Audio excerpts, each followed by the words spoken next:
Bienvenidos al Estadio Fantasy Podcast. Yo soy Mauricio Gutiérrez, analista de Fantasy Football. El draft de la NFL está a la vuelta de la esquina.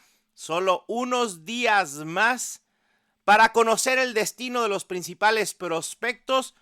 Y lo que más me intriga en estos momentos no es solo quién será el primer pick, porque al parecer ya todos sabemos quién será, sino lo que me intriga es lo que pueda suceder después de lo que tenga o que vaya a tener algunas implicaciones de fantasy. Por ejemplo, ¿habrá una avalancha de intercambios de trades en la primera ronda? ¿Qué equipo apostará por Ashton Jeanty como el running back del futuro? Y además, un debate fantasy que queremos resolver antes del draft. Porque después del éxito de Malik Nabers, Brian Thomas y Ladd McConkey, obviamente la gran incógnita es cuántos receptores de esta clase pudieran colarse al top 30 en su primer año. Todo esto y mucho más en lo que más me intriga del draft de la NFL 2025. Comencemos con el primer cuestionamiento. ¿Cuántos trades en la ronda 1?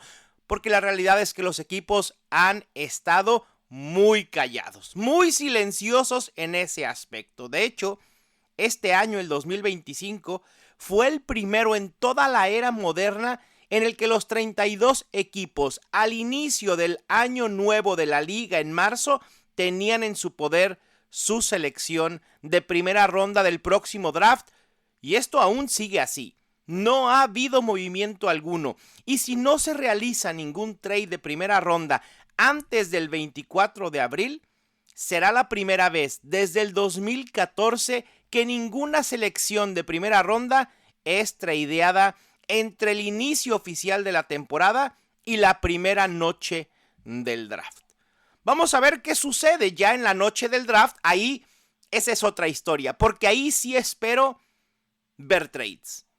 Nos emocionan los trades. ¿Quién va a subir? ¿Quién va a bajar? Quizá la falta de quarterbacks realmente élite en esta clase está manteniendo al margen a los equipos de hacer trades. Quizá el mismo caso con los tackles ofensivos. En los últimos 10 drafts, el draft con más trades fue en 2022 con 9, es decir, trades en primera ronda. Y el draft con menos trades fue en el 2019 y el 2024, justo el año pasado, con solo 5. En promedio, en los últimos 10 drafts hemos tenido 6.5 intercambios o trades de primera ronda. Esto es una de las cosas que más me intriga, sobre todo si esos trades terminan siendo de equipos que quieran hacerse de algún running back, de algún tight end o de algún wide receiver. La siguiente pregunta que hay que responder e intriga muchísimo porque al final de cuentas este será el mejor elemento de entre los novatos para Fantasy Football en su primer año y es obviamente Ashton Jeanty. ¿Quién se lo va a llevar? Todo parece indicar que serán los Raiders. Poco más del 50% de creadores de mock drafts tienen a Jeanty yéndose a Las Vegas.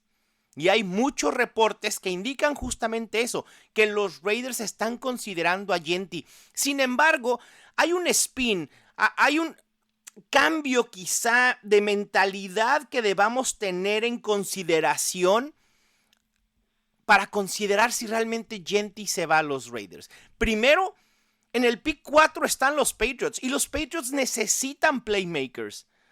Obviamente quedaron cortos en la agencia libre en cuanto a wide receiver se refiere y no pudieron llevarle armas tan importantes a Drake May. Quizás Ashton Jeanty pudiera ser ese playmaker que los Patriots consideran les hace falta. Y esto obviamente en automático, si eso sucede, olvidémonos de Jeanty en los Raiders. Pero hay otra cosa que no hay que olvidar.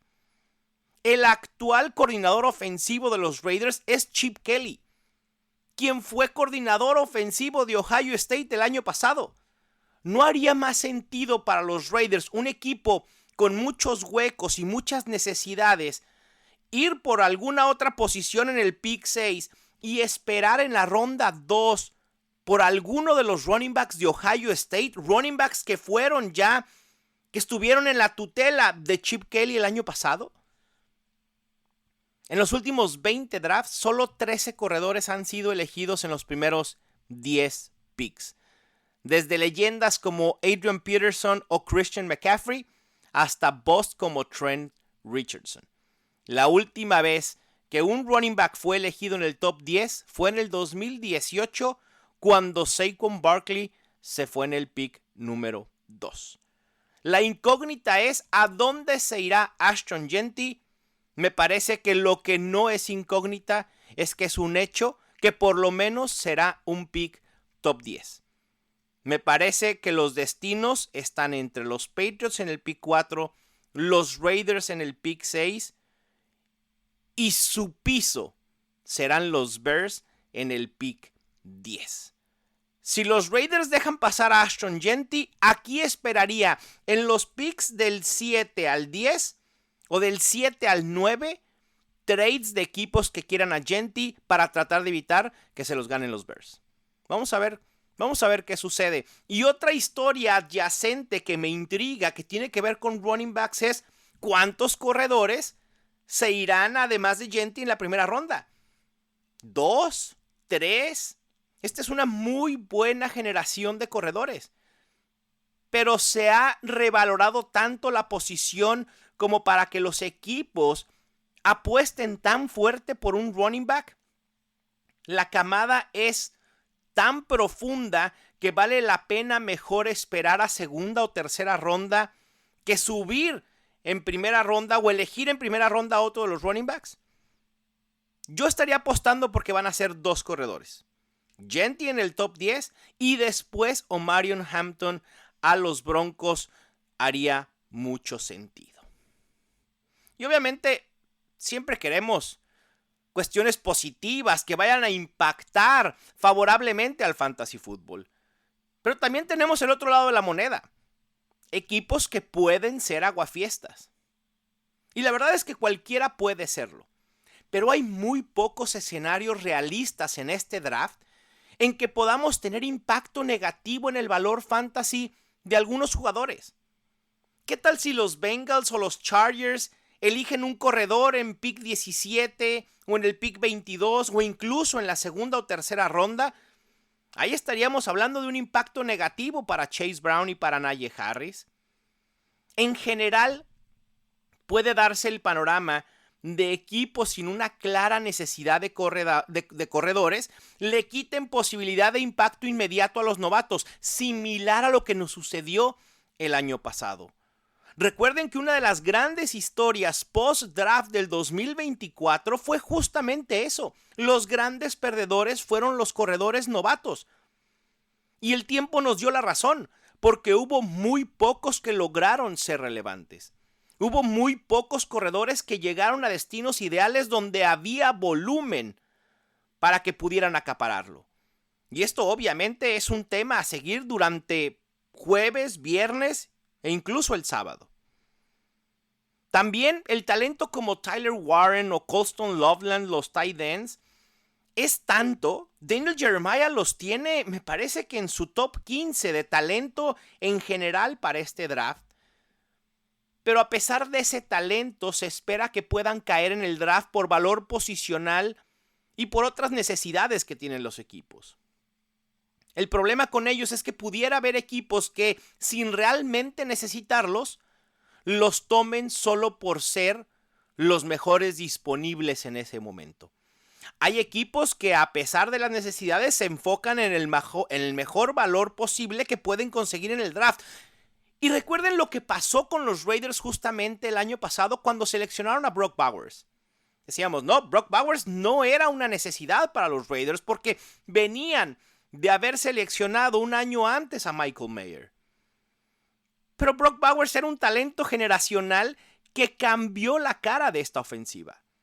Tyler Warren y Colston Loveland pudieran tener ese efecto en un equipo. No estoy diciendo que vayan a tener el éxito fantasy de Brock Bowers.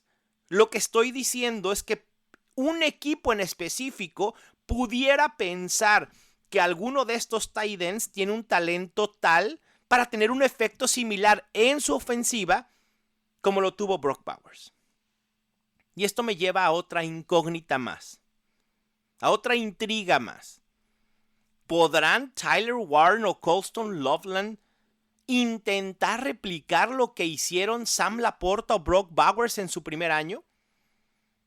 Me parece que es un hecho que van a ser los dos picks de ronda 1, sin duda, incluso posible top 20 ambos. Pero hay que hacer un ejercicio poniendo la importancia en el capital del draft invertido para ver cómo le ha ido a otros tight ends que han sido elegidos en este rango. Voy a limitar el espectro de jugadores de tight ends enfocándonos en aquellos elegidos solo en las primeras 2 rondas en los últimos 10 drafts.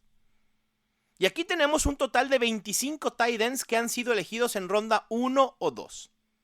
Solo 2 de esos 25 han logrado tener al menos 120 targets y al menos 14 puntos fantasy por juego. Son justamente Brock Bowers y Sam Laporta.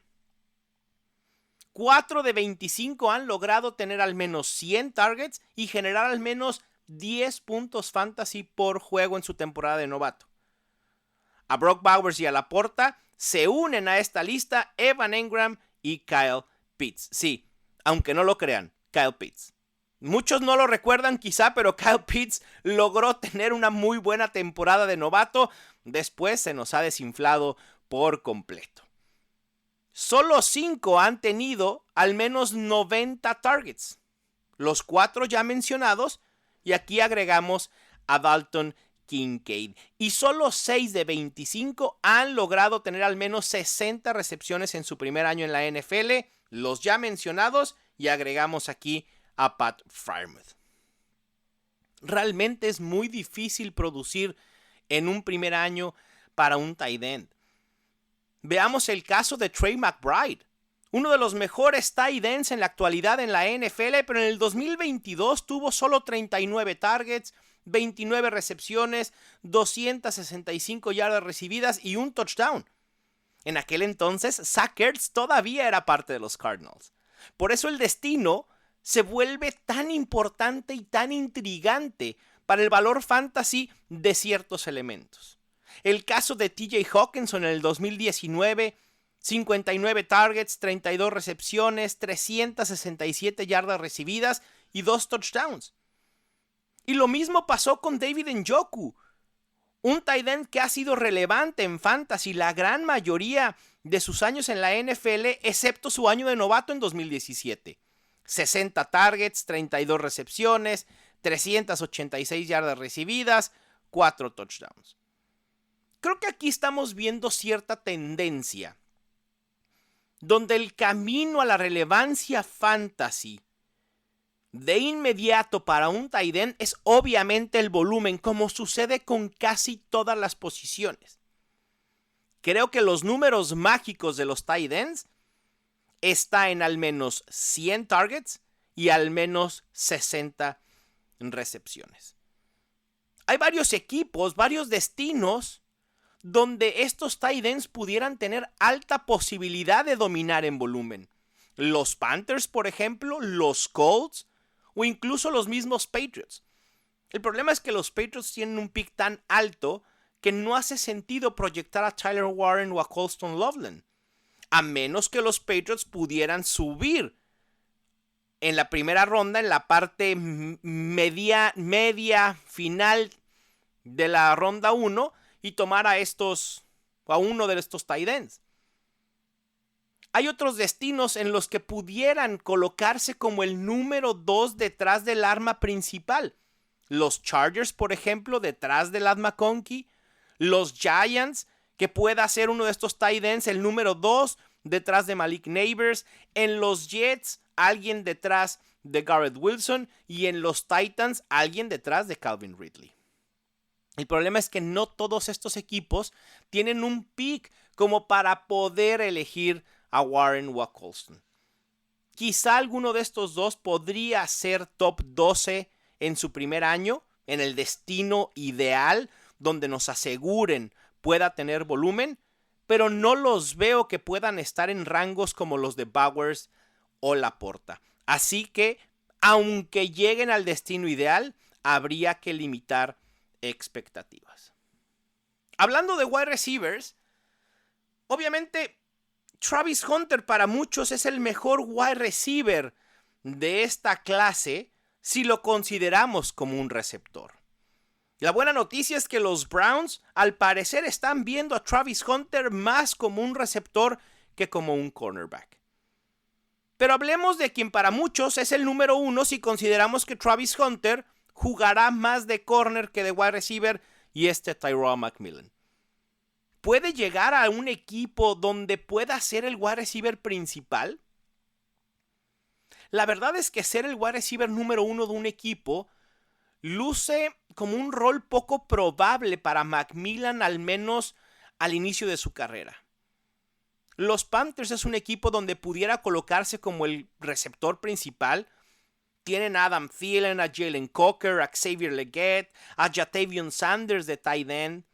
Tienen el pick 8, donde me parece que pudiera ser temprano para ir por McMillan, y además tomando en cuenta que es un equipo que tiene muchas mayores necesidades que la de un wide receiver.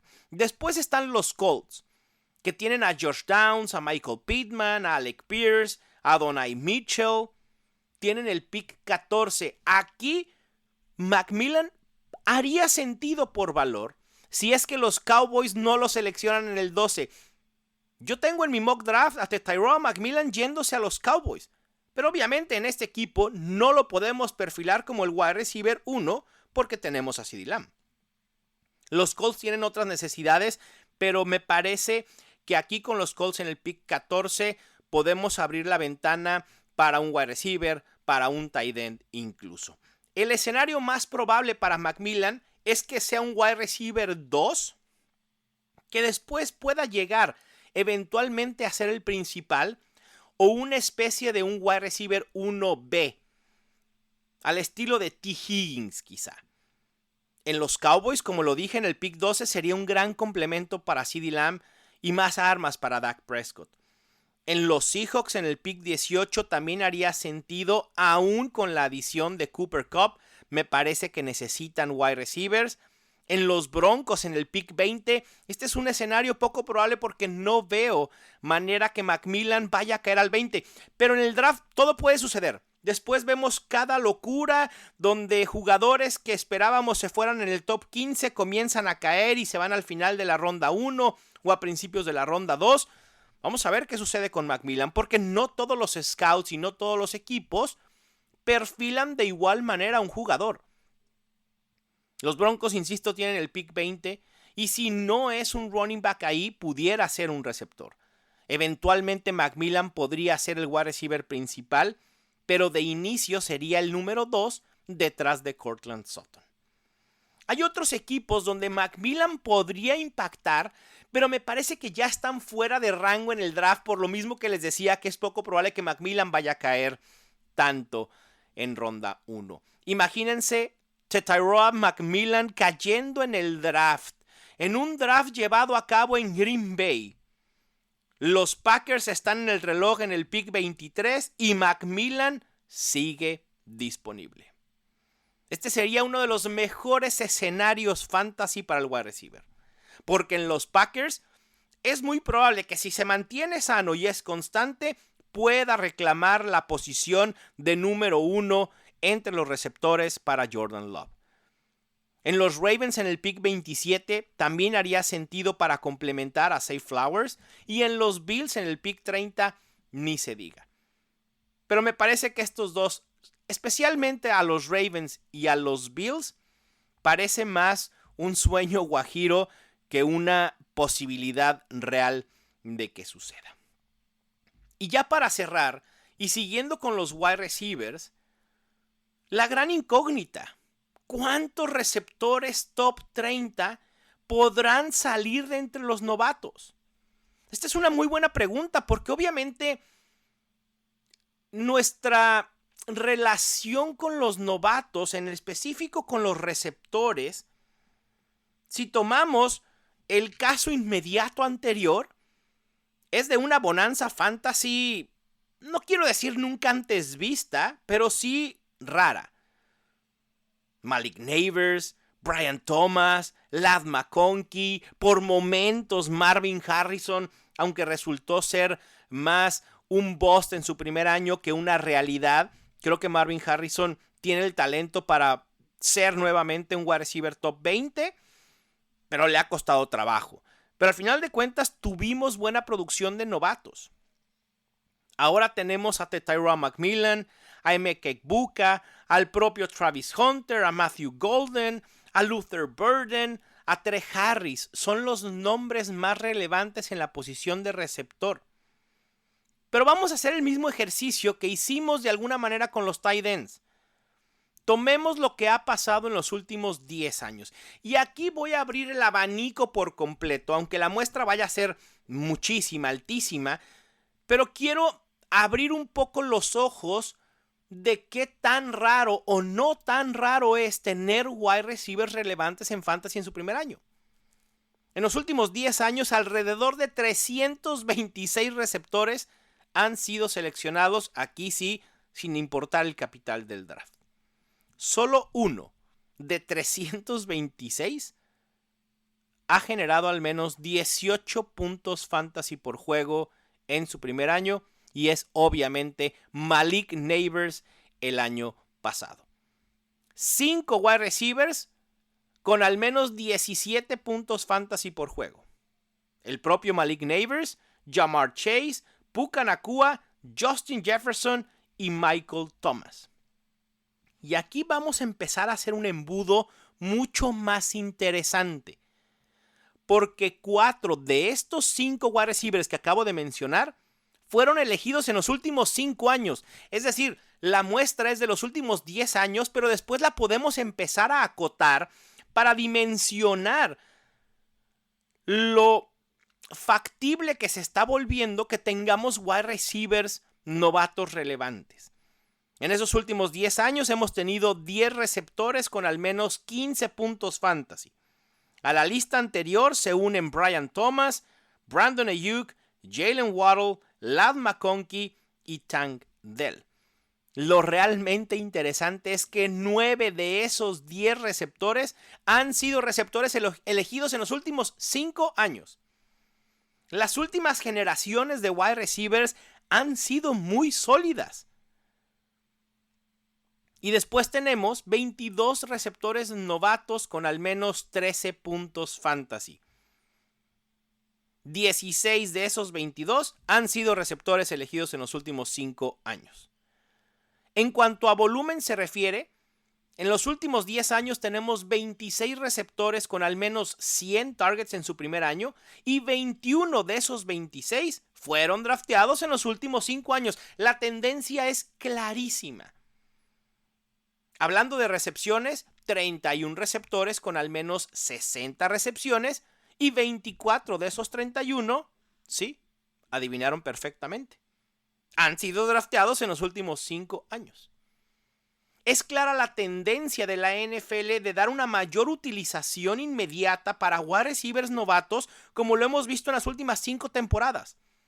Pero no solo es los equipos que quieran utilizar a sus wide receivers novatos, sino también el talento que ha venido en esas generaciones. Es cierto que cada vez surgen wide receivers que pueden ser relevantes desde el primer año, pero sigue siendo algo no tan común o tan fácil de que suceda. Por lo menos no que sean tan constantes durante toda la temporada.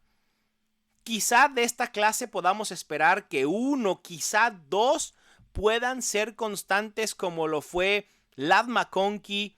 No sé si tengamos a alguien en el rango incluso de Brian Thomas. Me parece que deberíamos pensar y considerar de entre la clase de wide receivers, receptores que se van a asimilar en producción a lo que tuvimos de Marvin Harrison en su primer año,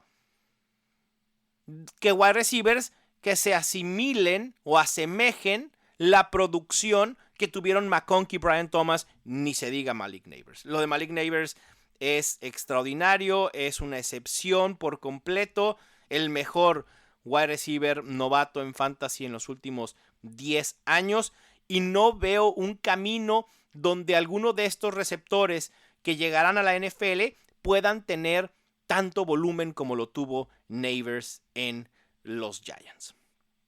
Obviamente en los 3 días del draft queremos caos, nos encanta el caos, los trades, escenarios ideales, pero que todo se convierta en cuestiones positivas para Fantasy Football, que ni los novatos ni los veteranos se vean afectados por lo que suceda en el draft, que los jugadores más relevantes lleguen a los destinos ideales donde puedan explotar de inmediato sin privar al veterano, a los veteranos, de seguir produciendo.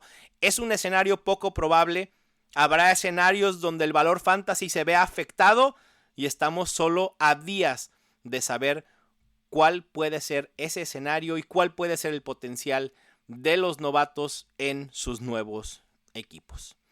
Si disfrutaste este episodio, si el análisis te sirvió, compártelo con los demás de tu liga de fantasy, con tus amigos con los que disfrutas NFL. Ayuda muchísimo a generar mayor comunidad. Deja tu review y no olvides suscribirte al podcast. Les mando un fuerte abrazo. Yo soy Mauricio Gutiérrez y esto fue el Estadio Fantasy Podcast.